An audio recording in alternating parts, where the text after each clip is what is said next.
Okay, it is, it is May 14th. We are wearing our masks today that have been donated by Otis Technologies in Lyons Falls. We have enough here for each member of the media that would be interested in taking a mask back with you, and Otis has generously offered to provide the county with 27,000 masks. So that's basically a one mask per citizen. So an amazing donation from a local company right here in town. Obviously the big news is that yesterday the governor announced in Watertown that phase 1 of the reopening will be ready to go in the North Country starting tomorrow. Phase 1 includes construction, manufacturing, wholesale trade, select retail, curbside only for retail, agriculture, forestry, and fishing. So with this green light, we have a regional control room that meets every day, and this regional control room is looking at all of the 7 categories that we have, as a region, we have to keep in the green. And as long as we're able to keep up our testing and keep our hospitalizations down and keep a good supply of PPE, we will be able to move through each of the 4 phases to full reopening every 2 weeks. So we start phase 1 tomorrow. We'll be able to move through to phase 2 by June 1st, assuming everything stays in the green on our regional dashboard. You can find the regional dashboard if people are interested in following along. Every day our testing numbers are updated, and the number of tracers that we have in each county, that's all updated online. You've got to go to Forward New York, just put that into Google, it'll bring you right to the website. Let's see, each business, so we did talk about construction, manufacturing, wholesale trade, etc. As we move through the phases of reopening, each business is going to have to certify with New York State that they are aware of the safety guidelines and that they are reopening appropriately. So we do have the Lewis County IDA and the Chamber, which are available to help businesses.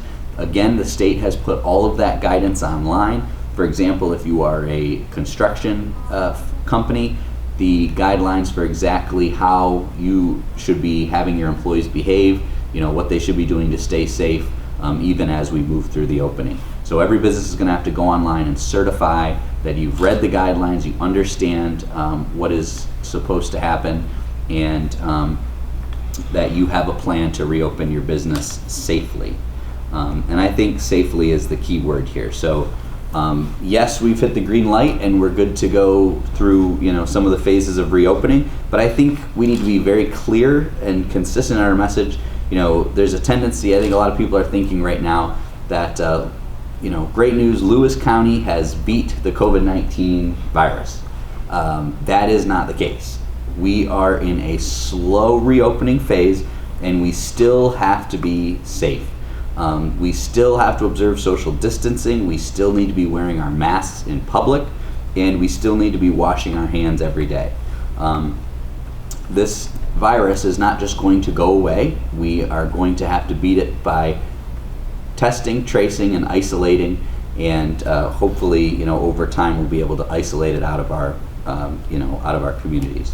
So we really need to continue to be respectful of people's space.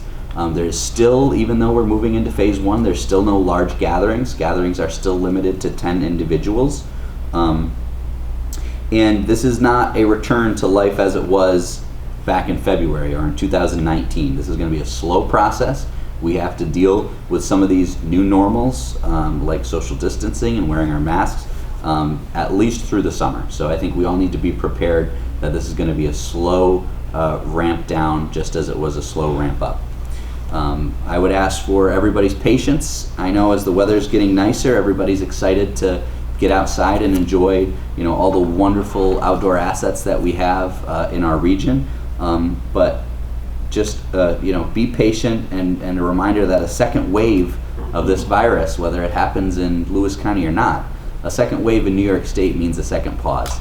And we don't want to go through a second pause. Our business owners don't want to. I certainly don't want to stay inside for another 3 months. So we all are in this together, and we all need to make sure that as we move through the phases that we are doing so conscientiously and safely. The last thing I want to talk about is our testing capacity. Last week we talked a lot about as the region was trying to get towards the green light for reopening, we didn't have the testing kits that we needed in order to meet that threshold that the governor had set. Actually, it's the CDC's threshold of 30 tests for every 1,000 residents.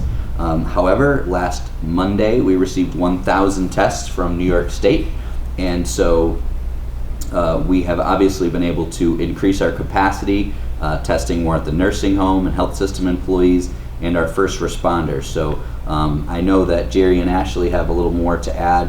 Ashley, can you talk about first responders first, and then I'll turn it over to Jerry for his update? Yep. So we are working our way down through the list of individuals who are most in need of the COVID-19 test. So we are working with each entity, starting this week we've done healthcare workers. Starting next week we will move to police officers, corrections officers, firefighters, and EMS providers, and working with each group to work out the logistics of how that will best work for that group. Great. Jerry? Okay. Thank you, Ryan. Thank you, Ashley. So I'm going to give a few updates and we'll give some specifics.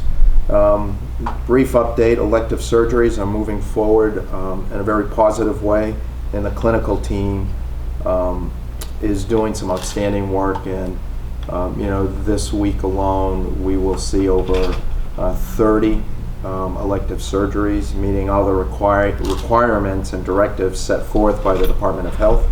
We are also experiencing positive trends in utilization in many of our clinical service lines. So that really speaks to this sort of slow recovery of appropriate utilization of clinical services. So that's a real positive for the health system. So let me give some numbers with regards to test kits. And working with my colleagues within the county infrastructure, we've broken it down into segments, if you will, or buckets. Right now, as of 8 o'clock this morning, we had, for the nursing home, available to us 554 test kits. For our pre-op surgical program, we have 160 test kits. For our Call First clinic, we have 90 test kits. And for the ED and inpatient facility, we have 40 test kits. And for public health essential workers, we have 880 test kits. Aside from that, we have collectively, between the county and the health system, 1,200 swabs. Now, the swabs, not part of a test kit, aren't very valuable to us. And so you recall the test kit includes the test tube and the saline. When it's all put together, you have a test kit. So these numbers are important now as I talk about the nursing home. As you know, we have a licensed long-term care facility, which is called the Residential Health Care Facility, and it's licensed for 160 beds. And there are 250 employees who support those 160 beds. Last week, there was an executive order, which is essentially a directive, that we must test every employee who works at the nursing home twice a week. And so we're working through that process. I just got to tell you, what is frustrating when you have responsibilities for these programs and the directive is followed by these threats of suspending or revoking the operating certificate or fines of $2,000 per day per violation if we don't do this testing, is an incredibly frustrating part of working with our colleagues in the state. all of us who do this sort of work appreciate the seriousness of this pandemic and making sure the residents we're responsible for and their families and our staff are appropriately safeguarded, appropriately protected, and that there is a shared responsibility among all of us. We're fortunate in Lewis County that I think it's fair to say our residents, our staff, and our families collectively have come together very well in making sure everyone is safe and healthy. So what does this directive mean on a practical level? So the order says all will be tested twice a day, okay? Then, you know, whenever we talk about healthcare in a capitalistic society, the question of who pays for it comes up. So who pays for it? The facilities are responsible for providing testing for their employees, including assuming responsibility for the cost of the testing. Period. So what does that mean for us? What it means for us is it's over $14,000 a week, and that's just for the cost of the test and having the lab run the test. And when I talk about the lab, I'm talking about the reference lab that we send them to. So it projects to an annual cost of $350,000 for our one facility in Lewis County. The cost of processing the specimen is over $51 per specimen. I can assure you, nowhere in our budget is that directive built in. And on top of that, we have received cuts in reimbursement for the Medicaid program, from the Medicaid program, you know, that came in the 11th hour. So we're fortunate that our long-term care facility is part of our health system because our team at the hospital lab and in materials management worked really hard to increase inventory for kits, the testing kits. However, at our burn rate, we will run out of kits for the nursing home the middle of next week. So we will be working with Haney's and Iroquois and perhaps emergency preparedness at the county level to figure out how to get more test kits. And what's happened as a result of this executive order, every facility in New York State has the same issue. Our institution is a little luckier than most because it's part of a system and we had a built-in supply and inventory. So, you know, that's where we stand. I'm pleased to report, and Public Health, specifically Ashley, has done a very nice job in her daily updates, keeping us all informed. We've had no positive residents, no positive employees at the facility, and the nursing home leadership has done a wonderful job in communicating to our families. So hopefully there's a sense of reassuring. We are taking this new directive incredibly seriously, and our goal is, until we are told otherwise, is to test everyone twice a week. But next week, it isn't clear to me how we're going to achieve the second test unless we can have a meaningful change in test kits coming our way.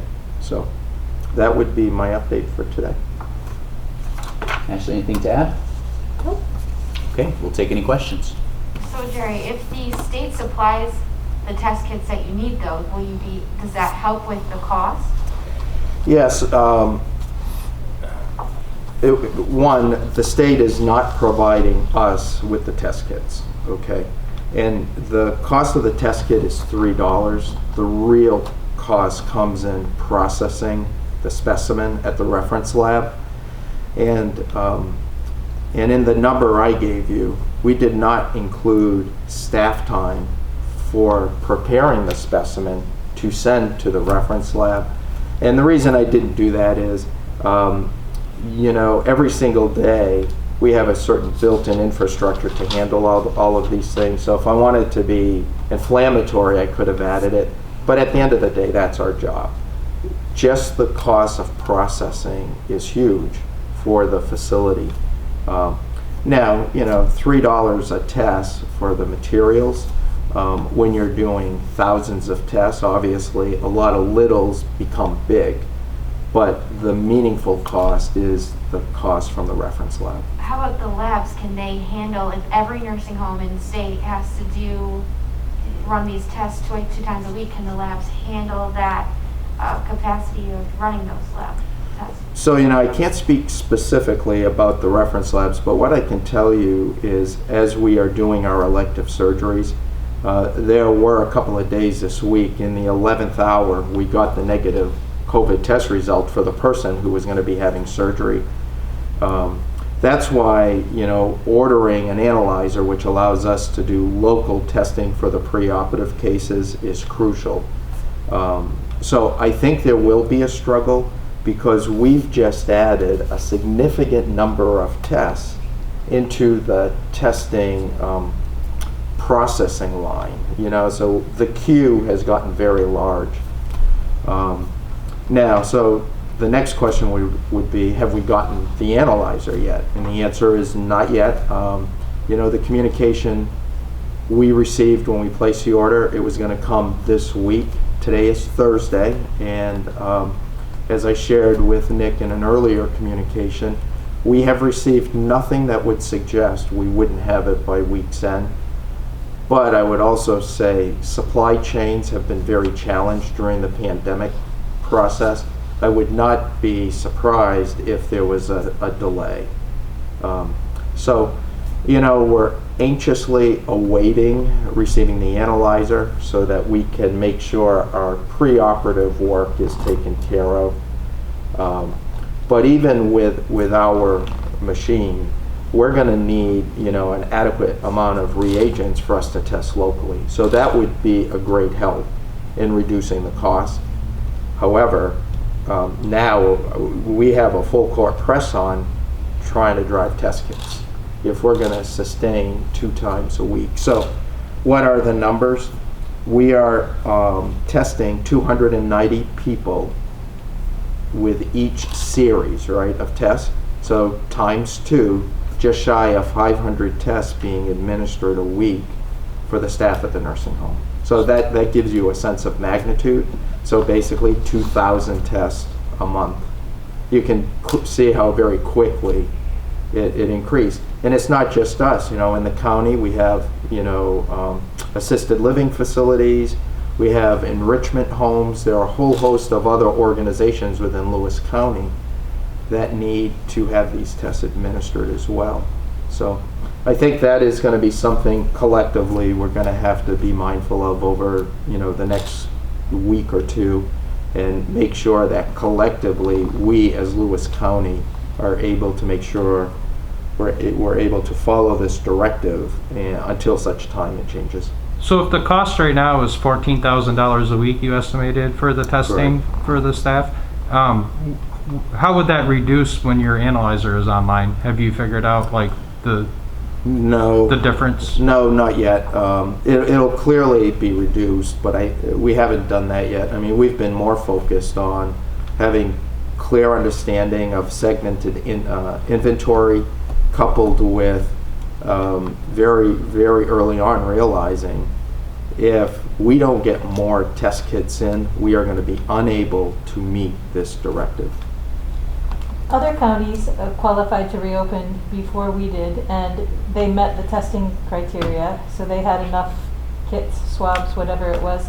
Are there areas getting supplied more? Do they have better supply chains? Why are we struggling more with this than the other counties that were able to I'm not sure before us? we're struggling more. I think we had a multi-county region, and I think Lewis County has done quite well, frankly. But in the 11th hour, when there's a new directive that fundamentally changes the number of tests that are expected out of your county, I think that puts pressure. But the opening was before that, like with the other 2 regions. We're talking regions, not just counties. I can comment on that. So I think you got to separate the two. Every county in the state is going to struggle with this new nursing home directive. Nobody's going to have what they need to achieve that. Going back, a week or two ago when we were trying to ramp up in order to get the green light by May 15th, and we were struggling to get test kits at that time. My interpretation of that is, there is a nationwide global shortage actually of these test kits. And in New York State, if you're the governor and you're dealing with a statewide disaster, you're going to send supplies where it's needed the most. As of last week, Lewis County had 10 positive cases, right? New York City had hundreds of thousands. So I think it was the effect of a triage effort where the test kits that we had went to where they were needed, and as New York City ramped down, it alleviated some pressure and allowed it to come up to us. So you look at the other areas that had it, Rochester, Utica, some of the more urban, densely populated areas got test kits first, and then finally we got our delivery up in the rural North Country, and we were still able to meet the requirement in time. Does that make sense? It does, but just to confirm, essentially they did get more supplies from the state first. Oh, yeah. Even though they weren't ramping up like New York City, they're also not opening up right now. So they'll never have enough test kits down there. So in Mohawk Valley though, for example, which Utica didn't have a ton of cases, Monroe County more, only because of Rochester, right? If we had more, very simply, if we had more test kits, we would have done more testing. If we had an unlimited supply of test kits, we would do, a lot more testing. Doesn't it kind of work the other way too, though, if you don't have symptomatic people? The thing was in place for so long that the testing was very, very specific. So there was a large period of time where we really didn't need a lot of test kits based on the amount of people that you were testing. So Right, we were meeting the demand of symptomatic individuals presenting, which is what we were instructed to test. And then the state changed their guidelines, and we tested based on priority, symptomatic individuals being number one, priority, and the number of supplies that we had. So ensuring that we had supplies for those individuals. And with more supplies, we work our way down through the list of individuals to be tested. is public health working with the phase 1 businesses, kind of like reaching out, making sure they have what they need, know what the safety precautions are in order for them to begin the process of reopening? Is somebody reaching out to businesses individually, or is it up to the businesses to contact you? So I can answer that if you don't mind, Ashley. There's no way that the county government, Ashley's team of 10 people, or my office of 2 people, or the IDA's office of 3 people, is going to be able to individually contact every construction firm, every retail outlet, every wholesaler. We're not going to be able to do that. The businesses have some responsibility to understand what's going to be required of them and try to complete that. Now, will we be here to help? Absolutely. Our IDA and our Chamber of Commerce are going to be all over this with guidance and direct support, helping people navigate the state system. But we simply don't have the resources to contact every business in the county. That especially once you get into phase 3 and 4 and personal services, and you're into dog groomers and barbershops. We're not going to be able to do all that. So. Some of them were talking like they would like to have their employees tested before they bring them back to work, things like that. So would that be something how do they set something like that up? Obviously with the shortage of testing supplies, and obviously the nursing home's going to need them for the foreseeable future. We're not going to be able to test, every business owner. Sure, we'd all feel more comfortable if everybody got tested before they went back to work, but we don't have the supplies to do that. So we have a very strict outline of how testing is going to unfold, just like Ashley had said before. First, we do symptomatic people. Then you do nursing home and healthcare providers. Then you do first responders. And after that, then you can get into the other essential businesses and essential employees. But we're not even through, medical providers yet, let alone getting all the way through first responders and then to, other essential employees. So that's probably, unless something fundamentally changes with the supply of test kits, we're not going to be able to accommodate every business that wants to, test their employees before they reopen. What But do you with think? essential workers, like you said, up till now, the plan was to then do essential workers, which a lot of people have been working through all of this. Mm-hmm. Is that still a plan? Because I don't know that dumping businesses about to open in the same bucket as those who have been open and had people work even during shutdown. Are they going to be all in the same bucket, or are essential workers going to be tested? Ashley, can you That's- answer that? So essential workers are the next group down from healthcare providers, first responders. So those individuals working by title, professional title, will be tested as we have supplies come in. Yes. So before the reopening businesses, those that have been operating, for example, if the McDonald's branch said, listen, I want our workers tested before, and they've been working this whole time, they are essential workers, just like healthcare workers have been. They've been working the whole time, or TOPS, or whatever. Yes. Yep. Is there any kind of educational materials for businesses as far as how to do the temperature checks and how to safely protect your employees with masks, shields, whatever the. There have been guidance documents that have actually just been released from the state, and we are working through the IDA to make sure that guidance documents at least get out to businesses. That is something that we've been working on right along to make sure, whatever information that we have available to us, that they're at least aware that that information is out there to help. Yeah, actually, it's really good information that the state has put out. I just saw it for the first time this morning because I think it probably just came out this morning. Every group, in phase 1, you've got construction, manufacturing, wholesale trade, etc. Each of those subheadings has their own booklet of how to protect your employees. So construction has a little booklet that shows exactly, yeah, Ashley's got it here. Yep. So it goes over what is mandatory, what they must do, and then also recommended best practices for things that they could do to take added safety measures. And businesses can find that on the Forward New York website? Yep. Okay. And it's broke down by business type.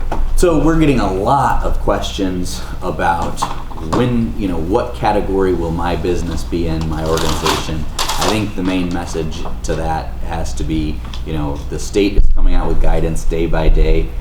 You will hear when your business is mentioned. It's probably not going to be a county level decision or a regional level decision. The state's going to clarify, and every day they put out a little more information on that.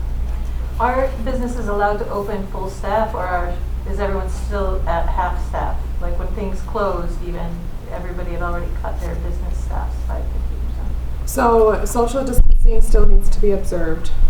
So if businesses can do that with full staff, then that is something that they can do. But they need to review these guidance documents and specifically look at their business to make sure that the proper precautions can still be abided by. Will county services, county offices, things like that fall into phase 2 with the professional services type stuff?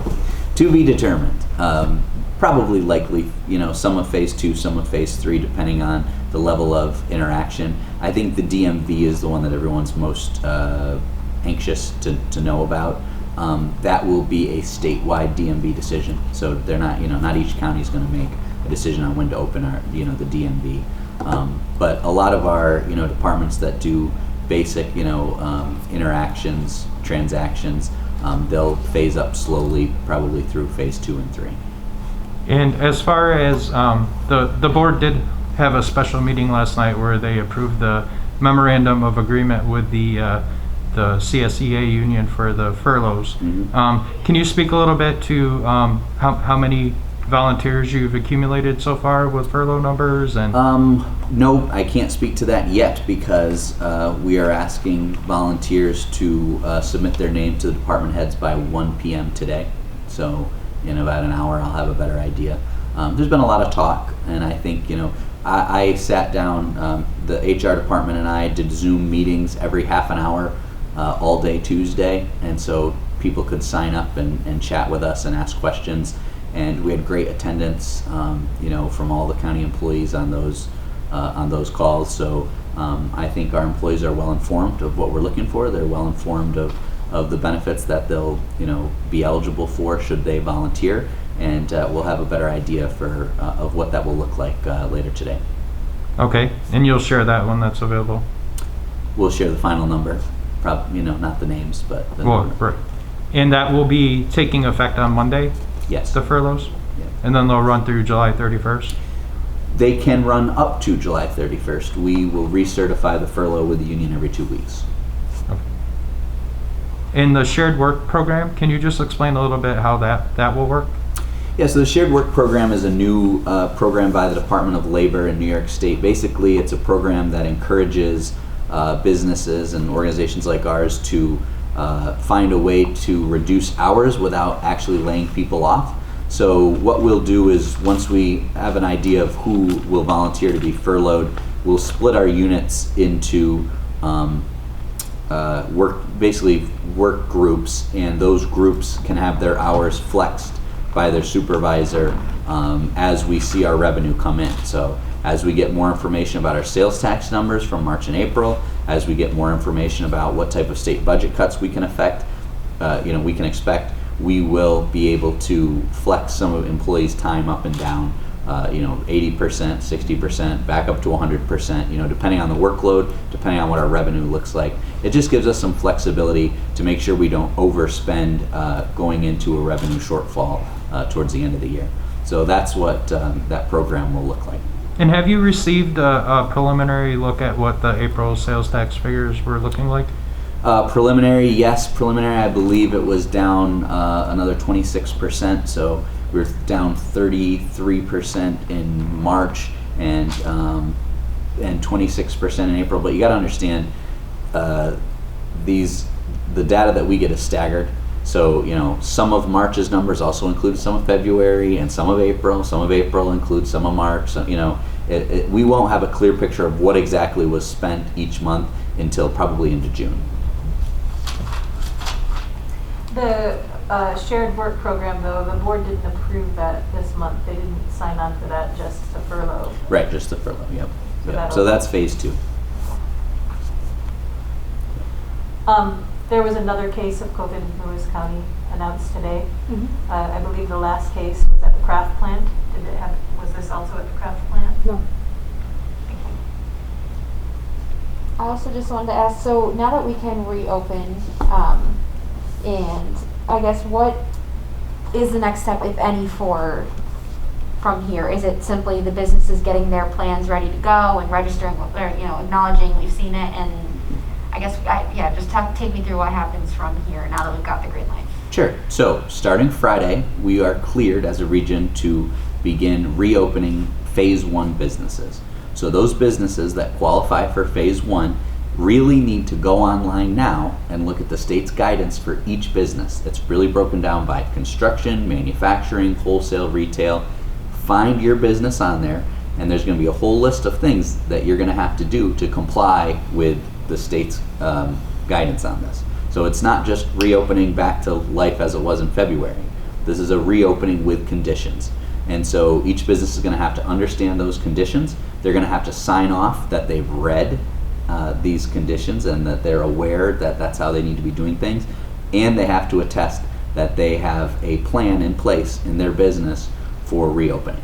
So that is the process, starting on Friday, that businesses are going to have to take in order to get, into the phase 1. Who are they signing off to, and who are they submitting their plan for reopening to? They don't have to submit a plan. They just have to attest that they have a plan, and they have to do all this to the state of New York. It's on the State Forward New York website.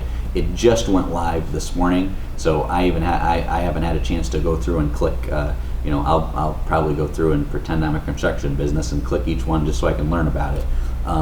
But it is all online, and each business is going to have to do that on the state website. And we will provide more information locally, a step-by-step guide, but it just went live this morning at like 9, and it's only 11, so we haven't had time to get into it yet. But the IDA and the Chamber are all over it. So we'll put out a document to help businesses navigate that process. But if you don't go through that process, then you don't have the green light for reopening? If you don't go through that certification process? Correct. Every business, my understanding is that every business must be certified online. Yep. Any enforcement there? Things are happening quickly, to be determined. Have you heard anything about, the next line of stimulus they're lobbying that it will come to municipalities, to the states, and to the local governments as Yeah. well. Any word how that's going, and are you all ramping up in some way to lobby for that?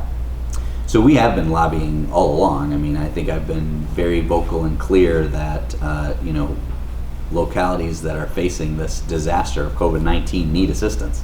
I mean, I've said before, I used to work for a small village in Ohio. I've received more money for seasonal flooding in Ohio than Lewis County has received for this COVID-19 pandemic, which has shut down our entire community for 2 months. So the lack of federal resources is astounding, frankly, at this point. But apparently help is on the way. Yes, we've been, in constant communication with Representative Stefanik. I know she's been very supportive of making sure that direct local aid is included in this next round of stimulus. And our North Country regional reps for both Senator Schumer and Senator Gillibrand have been emailing me with their, updates on how things are going. So I'm optimistic. I think things will get approved for local governments in this fourth or fifth stimulus. The problem is, they should have done this months ago, because by the time it gets approved through the federal government, and by the time the check is cut and we actually receive the money, we'll have already made difficult decisions. We'll have already cut programs and people that we may not have needed to do. So the timing here is what is troublesome, but at least there is some movement now, and I think that's a good thing. Jerry, will the reopening make any changes in the hospital? What's available, how services are provided, or you're going to stay the course, so to speak? Yeah, we're going to stay the course. We're going to continue with our screening tables, our testing, temperature taking, our tag to indicate that we came through. No, nothing changes there. We're going to continue to keep our cafeteria closed to the public. And ramp up in a very thoughtful, methodical way, driven by volume. And as volume increases, then just like the county, we have that 2-week review for those who are furloughed. And when we drive the activity, then folks will be invited back, but in a very purposeful way. How has the response been for the drive-in clinics? Has that become popular, or it's a slow takeoff? No, it's gone incredibly well. We're seeing very strong numbers for the blood draws, and very strong numbers for the OB service line. The patients are receiving education as to what's appropriate for the drive clinic versus an inpatient clinic. But we are seeing a sustained positive trend lines with the number of patients visiting the clinics. So that's gone well. How are elective surgeries going? Are you having, are there any issues with patients being hesitant about wanting to do the elective surgeries right now, or have you been able to fill the schedule in pretty full as you're moving forward? Yeah, the schedule has filled in nicely. No hesitation. In fact, earlier in the week when there were some COVID tests that we had not received, I did receive, one anecdote that a patient had said, I am not leaving, and I don't care what time it is, but when that COVID test arrives, then we'll go in. So I think, the public is as anxious as we are, for them to get their needed and appropriate health care. So it's gone well. But, the nurses and the doctors and the admin support for that service, they deserve all the credit. They've really done a nice job in communicating with their patients and walking them through the process. Okay, anything else? All right, thanks guys.